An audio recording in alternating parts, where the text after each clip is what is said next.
Madame, Monsieur, bonsoir. Merci de suivre Télémétropole à l'heure de Métro News. Bienvenue dans cette nouvelle édition de ce journal pour la semaine. À la une, les gangs intensifient leur offensive dans la capitale. Des affrontements ont éclaté à Paco entre les bandits et la PNH, soutenus par les brigades de résistance, faisant plusieurs victimes, dont 4 parmi les brigadiers de Canapé Vert. Aucun bilan officiel n'a été communiqué par les forces de l'ordre concernant les morts et les blessés. Parallèlement à Kinskov, bien que la situation semble stabilisée dans le centre-ville de Kinskov, des échanges de tirs continuent dans les zones périphériques. Le maire adjoint Jean-Max Duvivier fera le point dans ce journal sur l'évolution de la situation. Et puis, controverse autour des contrôles migratoires dominicains. Depuis le 21 avril, la République dominicaine intensifie les contrôles migratoires, en particulier contre les femmes haïtiennes enceintes. Les scènes d'interpellation soulèvent des inquiétudes sur les violations des droits humains.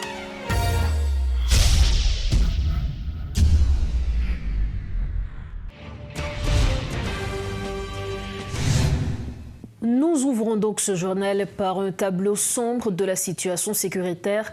Les gangs intensifient leur offensive dans la région métropolitaine de Port-au-Prince.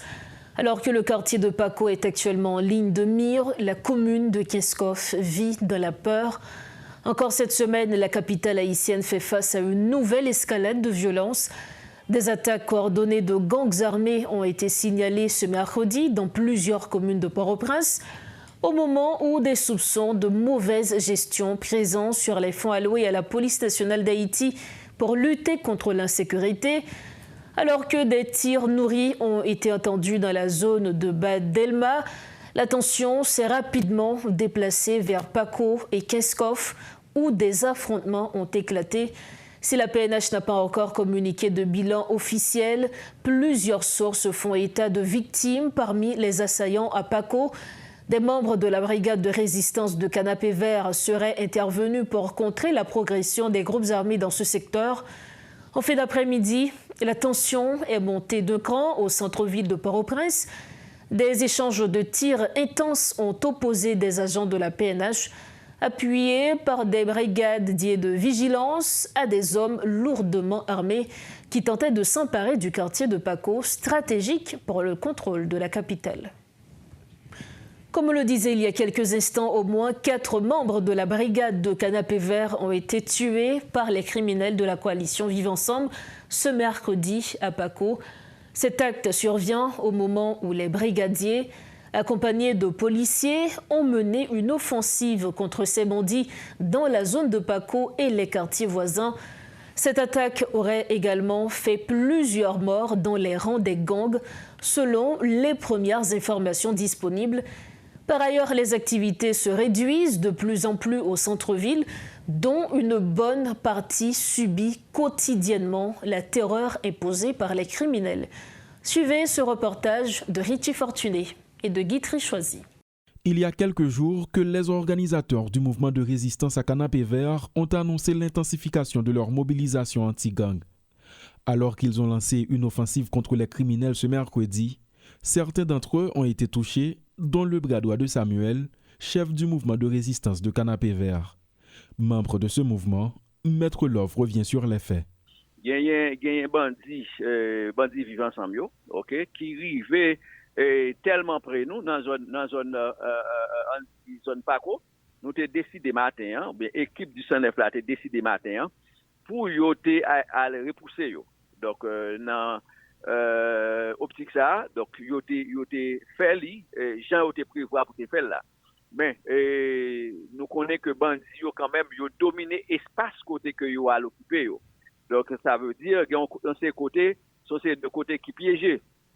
Donc nous-mêmes nous pas connaît espace yo vrai bon ça arrivé que gagne monde qui est touché par balle, ok, il y a des gens qui touché par balle, il y a ça qui mortellement blessé donc. Si des riverains commencent à fuir ces zones sous la pression constante des bandits, des brigadiers munis d'un armement souvent rudimentaire tentent tant bien que mal de tenir ce quartier jusqu'au bout. En dépit de victimes enregistrées dans leur camp, ils envisagent de poursuivre ce combat. Pour eux, pas question de céder de nouveaux territoires aux gangs. Bandi, même quelle que soit façon, il y a toujours, même si on pile mouille là-dedans, mais il y a toujours arrêté là parce que mon ça on dit c'est punaise, c'est tant que c'est punaise jouer. OK, ou tuer 5 là, tu alors 50. Donc nous pas connaît comment on reproduit.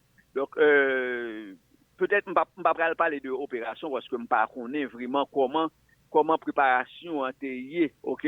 Pour c'est mon qui est dans question opération, c'est eux même qui gère question ça yo. Mais seulement ça me capable dire que yo t'es allé sous terrain matin, il y a des gens qui victimes. Mais pendant m'a dit que il y a des gens qui victimes non. Moun yo très mobilisés là, yo très mobilisés pour reprendre terrain. Paco, Turjo, Debussy sont depuis quelque temps la nouvelle cible des gangs. Une situation qui provoque un net ralentissement des activités dans ce secteur. Là où se trouvaient des stations de véhicules et de motocyclettes, le grand vide s'est fait. L'ambiance est pour le moins inquiétante. En plus des brigadiers et policiers victimes de ces affrontements, des morts ont été également enregistrés dans les rangs des gangs, rapportent des membres de la brigade de Canapé Vert. Parallèlement, les bandits continuent de semer la terreur simultanément dans plusieurs régions du pays, profitant encore des faiblesses des opérations montées par les forces de l'ordre et la mission multinationale de soutien à la sécurité. Toujours concernant la situation sécuritaire, la situation demeure tendue dans la commune de Keskov. Alors qu'un calme apparent règne dans le centre-ville, certaines zones périphériques continuent de subir la terreur des gangs armés. Si Keskov n'est pas encore entièrement tombé sous le contrôle des groupes criminels, l'inquiétude grandit cependant au sein de la population. Des détonations d'armes lourdes ont été entendues ce mercredi 23 avril. Plus d'informations sur l'évolution de la situation dans la commune avec le maire adjoint Jean-Max Duvivier. Monsieur Duvivier, bonsoir, merci d'être avec nous. Bonsoir Métropole, c'est un plaisir d'être avec vous et de répondre à vos questions. Merci beaucoup à vous. Keskov est le théâtre de violences armées depuis quelque temps déjà. On dit même que la commune est sous le contrôle des bandes armées. Vous êtes à Keskov, vous êtes le maire adjoint de la commune. Comment est donc la ville ? C'est vrai que depuis près d'une semaine, il y a une attaque sérieuse qui se fait là sur la commune de Keskov. Et tous les jours, il n'y a pas vrai, on entend des tirs, des détonations. Et je puis dire que ça se rapproche de plus en plus. Pratiquement, la ville est déserte entièrement. Tout est fermé. Là jusqu'à présent, la PNH et les FADH et la mission internationale, ils font de leur mieux, pas vrai, pour repousser et essayer d'éradiquer cette histoire définitivement. Mais comme nous le savons tous, ces gens sont très nombreux et bien armés. Mais depuis quelques jours, il y a pas mal de dégâts qui se font, il y a pas mal de dégâts qu'on observe un peu partout à travers la commune. Vous l'aviez dit, des maisons sont incendiées et d'ailleurs, selon les informations, un blindé de la PNH a été incendié ce mercredi à Keskov. Est-ce que vous pouvez nous dire quelles sont les zones qui sont les plus touchées par cette violence des gangs ? Pratiquement, on peut parler de la zone qui s'appelle Plateau Café, c'est tout juste à l'entrée de la ville. Là. Et ensuite, la zone, c'est la Viard. Viard, c'est la zone où on peut passer pour aller vers Godet, vers Bello, le Moncel, etc. Pas vrai. Et pour revenir à cette histoire de blindé, je sais qu'il y a un cocktail Molotov qui a été envoyé sur le blindé, mais je n'ai pas d'informations précises à savoir si le blindé a été incendié littéralement. Donc vous confirmez pour nous qu'aujourd'hui c'est une ville fantôme, on va dire ? La ville est fantôme, quasi fantôme depuis près d'une semaine, parce que ça fait déjà... Demain, jeudi, ça fait déjà une semaine que j'entends des tirs et des détonations à n'en plus finir. À n'en plus finir. Il y a de quoi être inquiet de plus en plus. Et pour mettre fin à cette interview, et sous réseaux sociaux, nos capaboués on appelle qui lançait, on appelle à l'aide, on appelle pour soutenir justement et résistance qui a fait au niveau de commune Keskov, qui signé par le maire Massillon Jean, le maire principal. Est-ce que vous êtes capable de confirmer effectivement si que Myriam entreprend en démarche pour y faire un appel à l'aide financière? Je ne pense pas que ce soit une initiative personnelle du maire, pas vrai. Ça vient sans doute d'un groupe de gens qui veulent soutenir, qui veulent aider la commune, pas vrai. Et ce n'est pas une initiative, ça ne vient pas directement du conseil municipal de la commune. Ce n'est pas une initiative directe du maire Jean Massillon. Mais est-ce que vous supportez la démarche? Si elle est bien faite, si elle est menée par des gens à qui on peut faire confiance, parce qu'on a besoin de l'appui de tout le monde. Parce que la route est littéralement fermée, je ne sais à quel niveau. Pas vrai qu'on ne peut pas descendre pour arriver jusqu'à Fermat, et il n'y a pas de circulation, il n'y a aucun, qu'il s'agisse de voitures ou de motos, il n'y a aucun mouvement de trafic, quoi que ce soit. Donc il y a de quoi demander l'aide, d'essayer d'avoir de l'aide de tout le monde, je pense. Monsieur Jean-Max Duvivier, merci infiniment d'avoir été avec nous. Ça a été un plaisir de vous informer et bonne soirée et bon travail. Merci encore. Voilà donc les propos du maire adjoint de la commune de Keskov, Jean-Max Duvivier. Il était l'invité de Métro News ce soir. Merci de votre fidélité à Métro News. Les hôpitaux continuent de payer le prix fort de l'expansion des territoires perdus. Alors que plusieurs centres hospitaliers sont déjà fermés ou pillés, c'est maintenant l'hôpital universitaire de Mirebalais qui ferme ses portes pour cause d'insécurité dans la ville. À Fermat, le docteur Daniel Jean-Louis alerte les autorités sur la progression des groupes armés autour de l'hôpital de la Mission Baptiste d'Haïti qui menace directement les installations. Il réclame un renforcement urgent pour éviter que l'établissement ne tombe aussi aux mains des bandits. Par ailleurs, la fermeture continue de ces structures sanitaires aggrave la situation des patients. Selon Alermi Pierre Villus, responsable de la plateforme des organisations haïtiennes de droits humains, le défenseur des droits humains dénonce entre autres l'inaction des autorités face à l'effondrement du système de santé du pays. Suivez les explications d'Alermi Pierre Villus. Nous avons souligné parmi l'hôpital qui était obligé de fermer porte et qui juste journée jeudi a été fermé pendant qu'on a parlé là et nous en avril 2025 qui donc un an après nous avons sorti rapport ça l'hôpital ça aurait été fermé et il y a d'autres qui viennent ajouter sur eux qui fermé. Parmi eux nous avons l'hôpital général qui est fermé et qui était fermé et l'hôpital général c'est un plus gros centre nous connaît qui desservit la population en matière de santé, qui était fermé jusqu'à présent. L'hôpital sanatorium, qui lui-même occupé de monde qui ont un problème de tuberculose, qui était fermé. Et malades, en plus, ils ne sont pas capables de joindre soins qu'ils ont mérité. Gagné également l'hôpital et maternité Esaïe Gentil, qui était fermé. Gagné tout et de l'hôpital Saint-François de Sales, qui est toujours fermé. Gagné et l'hôpital Das Jude-Anne, qui lui-même était fermé, et il y a ensemble de l'hôpital tout au niveau de Croix des Bouquets qui est fermé. Gagné également l'hôpital Bernard-Meuse. Et non seulement qui subit des attaques, et qui ferme. Et aujourd'hui, nous venons ajouter à l'ISA, je me suis souligné là, l'hôpital qui au niveau de Mirebalais, en la santé, et nous connaissons c'est un gros hôpital qui a bail service à la population et qui je dis obligé de faire n'importe quoi. Il y a également au niveau de l'hôpital qui trouvait au niveau de Fermat, qui c'est Mission Baptiste qui fait n'importe quoi. Donc, constat yo, nous vient puis à la main. Nous vient puis à la main et qui montrait clairement que l'autorité yo non seulement pas montrer volonté, capacité, pas prendre disposition pour freiner, pour combattre violence ça qui lui-même a provoqué des violations massives de droits moun en dans pays. Jodi a, en pile moun,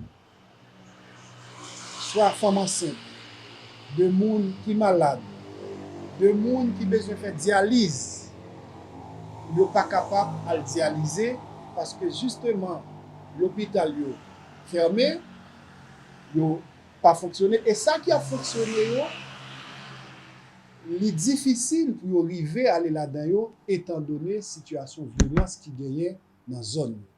Donc ça montre clairement conseil présidentiel transition et gouvernement yo pratiquement gagné m'ta dit un bilan catastrophique parce que pendant temps ça situation au lieu l'améliorer la plus grave chaque jour plus bandi yo a occuper plus espace plus infrastructure qui t'a donné des services publics à fermer porte yo donc nous trouvons vraiment une situation catastrophique et qui fait que n'a profité pour nous relancer appel ça encore à ce que autorité yo capable de bon jeu disposition assumer responsabilité yo permettre que non seulement institution ça yo capable fonctionner pour combattre gang yo contrôler espace yo et ça qui grave là c'est que jodi a plus gang yo prend d'espace autorité yo la force publique qui a fait des interventions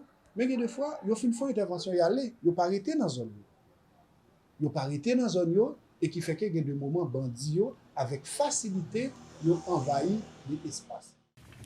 Dans un tout autre registre, en marge des réunions de printemps du FMI et de la Banque mondiale, le ministre haïtien de l'économie Alfred Fils Metellus a signé à Washington un protocole d'accord avec la Banque interaméricaine de développement pour la préparation du plan de développement 2025-2030.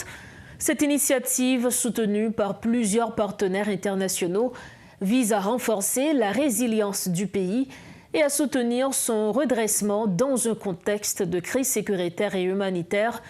Une délégation haïtienne participe également à la Journée d'Haïti pour mobiliser l'appui international en vue de la stabilisation, du développement durable et de l'organisation d'élections prévues pour février 2026.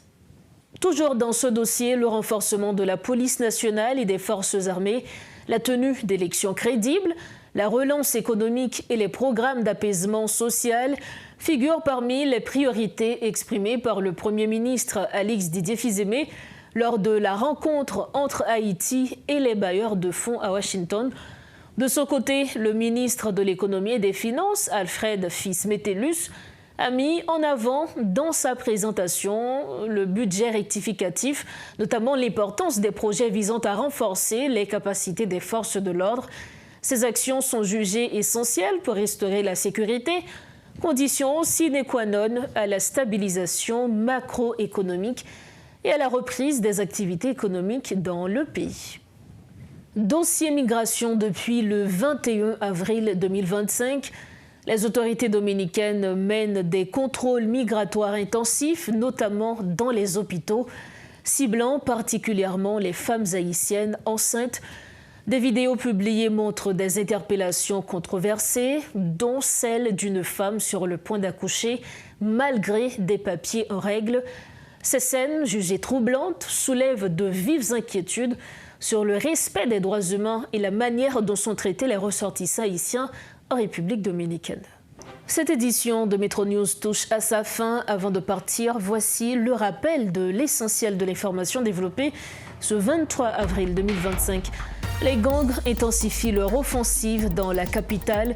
Des affrontements ont éclaté à Paco entre les bandits et la PNH, soutenus par les brigades de résistance, faisant plusieurs victimes, dont 4 parmi les brigadiers de Canapé Vert.